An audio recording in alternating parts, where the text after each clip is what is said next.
আসসালামু আলাইকুম ওয়া রাহমাতুল্লাহ।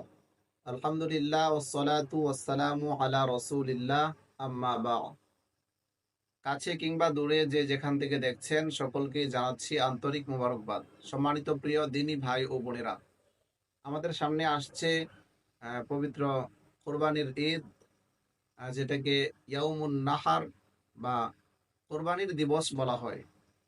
আল্লাহ তাআলাকে সন্তুষ্ট করার উদ্দেশ্যে আমরা যারা কোরবানি দিব, নিয়ম হচ্ছে যিনি কোরবানি করবেন উনি নিজেই নিজের পশু জবাই করবেন।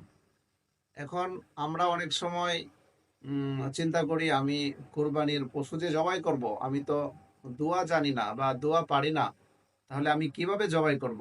তাদের উদ্দেশ্যে বলছি, আসলে আমরা কোরবানি করার সময় যে দোয়াটা পড়ে থাকি, ইন্নী ওয়াজ্জাহতু ওয়াজহিয়া লিল্লাযী ফাতারাস সামাওয়াতি ওয়াল আরদা হানিফা ওয়া মা আনা মিনাল মুশরিকিন, ইন্না সলাতি ওয়া নুসুকি ওয়া মাহইয়ায়া ওয়া মামাতি লিল্লাহি রাব্বিল আলামিন লা শারীকা লাহু ওয়া বিযালিকা উমিরতু ওয়া আনা আউয়ালুল মুসলিমিন, আল্লাহুম্মা মিনকা ওয়া লাকা বিসমিল্লাহি আল্লাহু আকবার।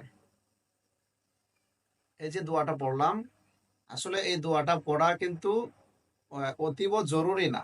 কেউ যদি পুরা দোয়াটা না পারে, সে শুধুমাত্র আল্লাহুম্মা মিনকা ওয়ালাকা বিসমিল্লাহি আল্লাহু আকবার এতটুকু বলেও যদি কুরবানি করে, তাহলেও তার কুরবানি আদায় হয়ে যাবে। তবে পুরো দোয়াটা পড়া উত্তম।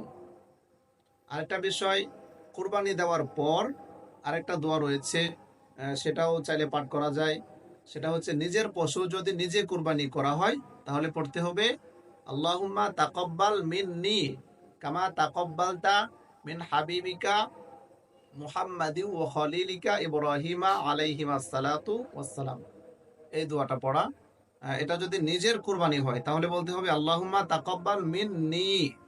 আর যদি অন্য কারো পশু কেউ জবাই করে, সেক্ষেত্রে বলতে হবে আল্লাহুম্মা তাকাব্বাল মিন। এই মিনের পরে তাদের নাম বলতে হবে। যদি তিনজন থাকে, তাহলে তিনজনের নাম বলতে হবে আব্দুল্লাহ, তারপর আব্দুর রহমান, বা এভাবে তাদের নাম বলে বলতে হবে আল্লাহুম্মা তাকাব্বাল মিন আব্দুল্লাহ আব্দুর রহমান কামা তাকাব্বালতা মিন হাবিবিকা মুহাম্মাদিউ ওয়া খলিলিকা ইব্রাহিমা আলাইহিমাস সালাতু ওয়াসসালাম।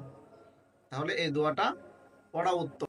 কেউ যদি এই দোয়াগুলো না পড়ে, শুধুমাত্র আল্লাহুম্মা মিনকা ওয়ালাকা বিসমিল্লাহি আল্লাহু আকবার এতটুকু বলে কোরবানি করে দেয়, তাহলে তার কোরবানি আদায় হয়ে যাবে।